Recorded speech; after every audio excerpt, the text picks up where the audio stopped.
Tonight, breaking news as we come on the air. The winter storm warning's up right now. The third major storm of the week set to hit the Midwest and the Northeast tonight and tomorrow. 100 million Americans on alert for heavy snow, ice, flooding in the next 24 hours, bringing treacherous conditions in the West already. A firefighter trapped in his vehicle wiped off the road in a mudslide. How he survived. The storm moving east right now. Some areas more than a foot of snow, ready to hit many of the same areas already hit this week. At this hour, there are also tornado concerns. The storm sweeping from Minneapolis to Detroit, from Pittsburgh up through New York City. Millions bracing. Lee Goldberg has the forecast. He's tracking it all.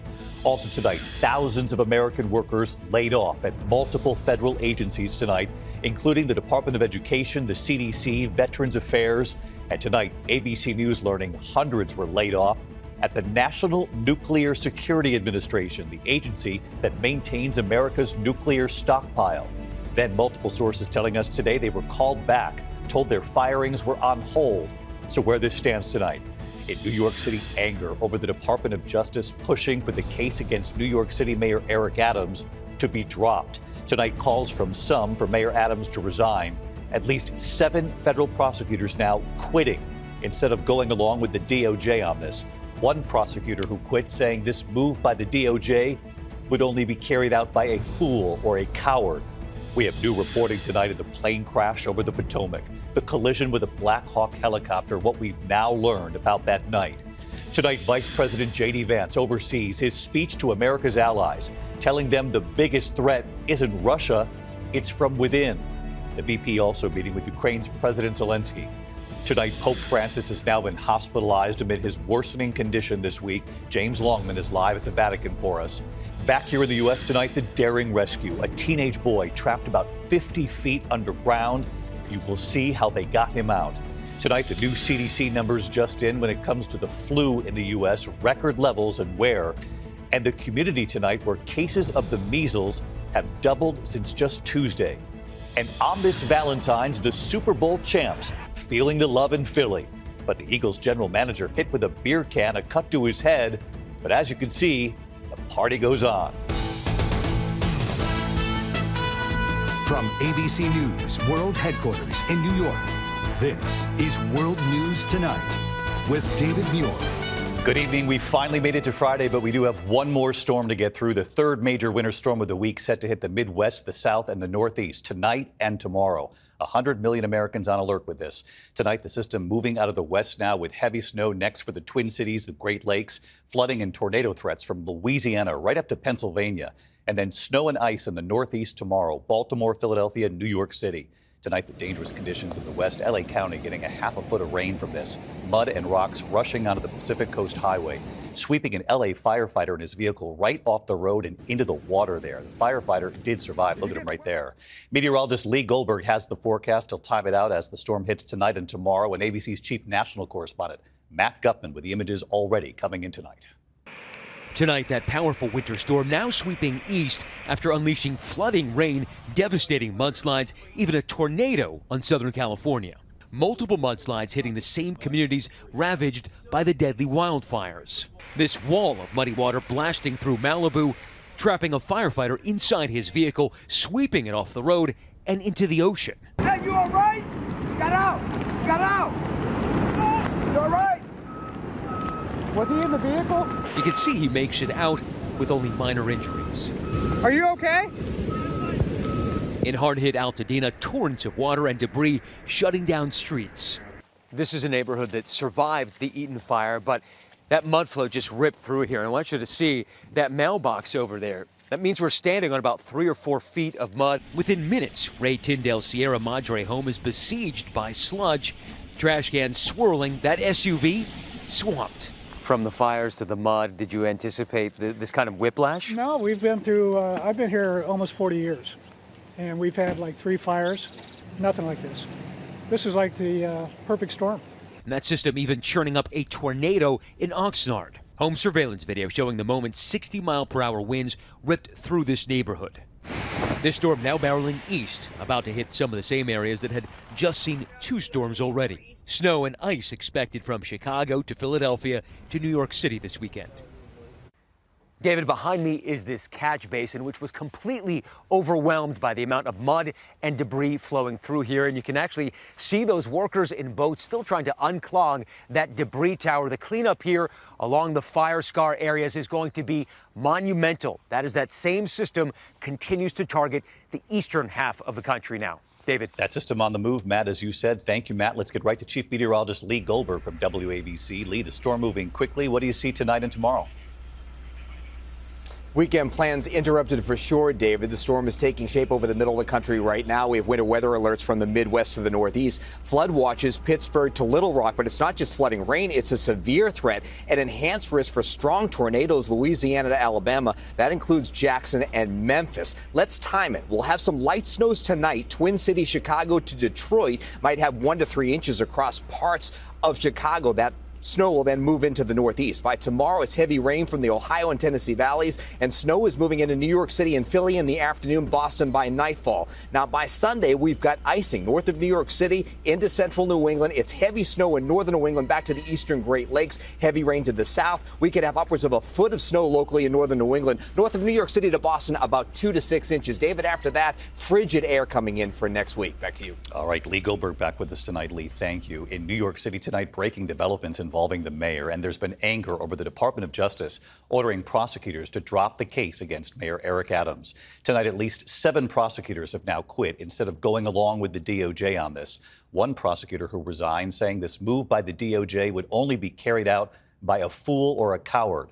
Well, tonight, the news coming in moments ago, the DOJ has officially moved to dismiss the case against the mayor. Here's our chief investigative correspondent, Aaron Katursky. Tonight, growing calls for the mayor of New York to resign as the federal corruption case against him sparks a mutiny at the Justice Department. 7 prosecutors have now resigned, refusing an order to drop the charges against Eric Adams, one saying dismissing the case would only be carried out by a fool or a coward. The stunning protest starting with Danielle Sassoon, the U.S. attorney in Manhattan who accused the Justice Department and Adams of negotiating a quid pro quo, dumping the case in exchange for the mayor's help with President Trump's immigration crackdown.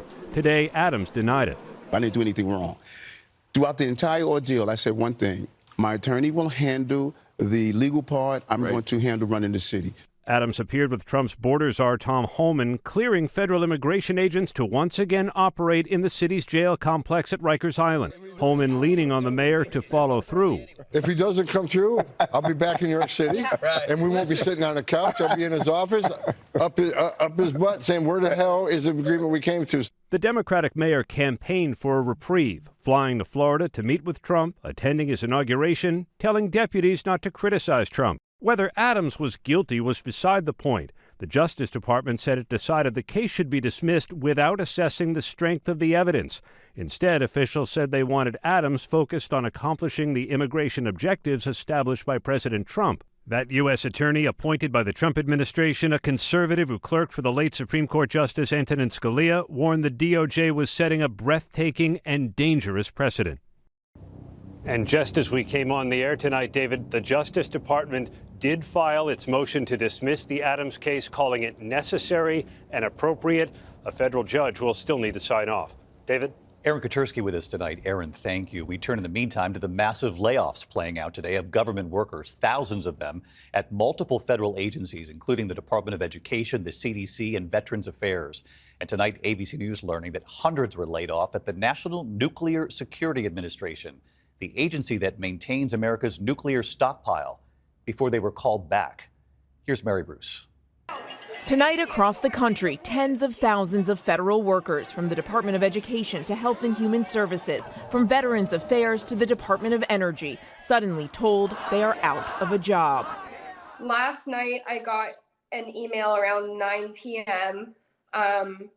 Saying that my position was terminated. In Greensboro, Georgia, Carly Arata worked at the Department of Agriculture. I saw the subject of it and I kind of screamed. I didn't think it was real at first, so I reread it like 3 times and then kind of started crying because, yeah, I was relying on this job. My husband and I just purchased this house in December, and now we're not really sure what we're going to do. In a meeting at the Office of Personnel Management, some employees were told to, quote, gather your personal belongings and exit the premises. ABC News obtaining this audio. You will receive your termination notice via email shortly, and it will include the reason for termination. As a result, your employment with the Office of Personnel Management will end today. The layoffs across at least a dozen departments and agencies, all part of an effort to cut government costs.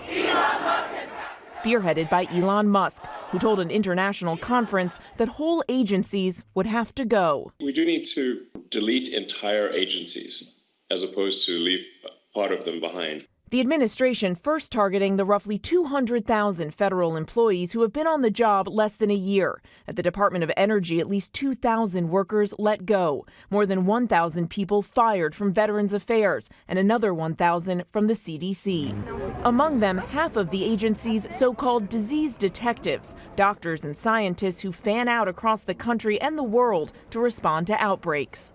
But this process has been far from smooth. Sources tell ABC News yesterday roughly 300 employees at the National Nuclear Security Administration, the agency that maintains America's nuclear stockpile, were fired. But today, multiple sources tell us those firings were put on hold. Managers frantically calling the fired employees back, telling them as of now they're not fired after all. Their security badges turned back on and their access to federal systems restored, at least temporarily. The firings sending shockwaves through the federal workforce. But President Trump today saying this dramatic workforce reduction is all part of the plan. We want to downsize government, but make it better. Run it better, but downsize. And David, this is only the beginning. All day long, we've been learning of more and more cuts at these agencies. Tonight, word that Homeland Security is cutting over 400 employees, including 200 from FEMA. And workers we've talked to say it just feels so haphazard. No 2 weeks notice, no guidance on benefits, just told to pick up and leave. David. Mary Bruce at the White House tonight. Mary, thank you. We have new reporting tonight involving the plane crash into the Potomac, the collision with the Black Hawk helicopter. Tonight, what we've now learned about what might have been playing out inside the cockpit of that Black Hawk that night. Here's Trevor Ault. Tonight, eye-opening new details of what may have led to January's deadly crash between an American Airlines plane and a Black Hawk helicopter. The NTSB investigation revealing that helicopter was too high, 278 feet at the time of the collision, when the allowed altitude near the airport is just 200 feet. But the NTSB also says it's possible the cockpit computers may have given them bad data about how high they were flying, pointing to comments minutes before the crash. The pilot flying indicated they were at 300 feet. The instructor pilot indicated they were at 400 feet. Neither pilot made a comment discussing an altitude discrepancy. Investigators also say there may have been a critical miscommunication, that the pilots may not have heard this audio of the air traffic controller telling them to avoid the incoming plane, a CRJ. The black boxes reveal the helicopter pilots were trying to speak to air traffic control at the same time, stepping on the audio of that crucial warning. David, the NTSB says these Black Hawk pilots were in the midst of a night vision goggles test, and now the agency is conducting a visibility study to determine if that may have hindered their sight. David? Trevor Ault with us tonight as well. Trevor, thank you. Next tonight, Vice President J.D. Vance's overseas speech to European allies at a security conference. It's making global headlines tonight. The vice president telling them the biggest threat to America's allies isn't Russia, that it's from within. Here's Jonathan Carl. Today in Munich, Vice President Vance stunned America's European allies, suggesting they, not Russia or China, represent the biggest threat to stability in the region. The threat that I worry the most about vis-a-vis Europe is not Russia, it's not China, it's not any other external actor.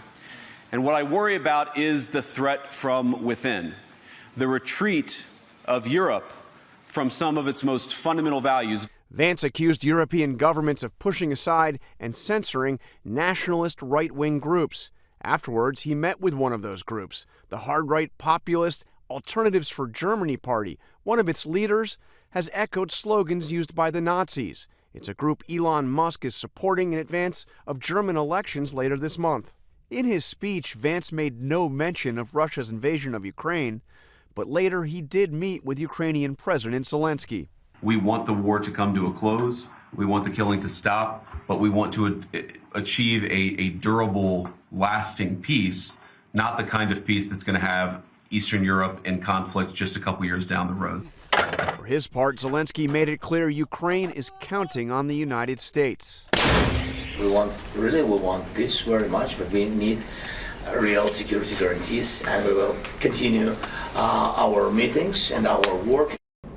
It's unclear where the effort to get a Russia-Ukraine peace deal goes next.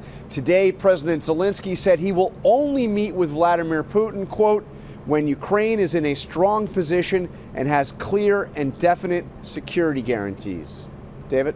All right, John Carl tonight. John, thank you. Now to Pope Francis, who is now in the hospital tonight with his condition worsening this week. ABC's chief international correspondent, James Longman, live from the Vatican tonight. And James, what do we know about the 88-year-old Pope and how he's doing tonight?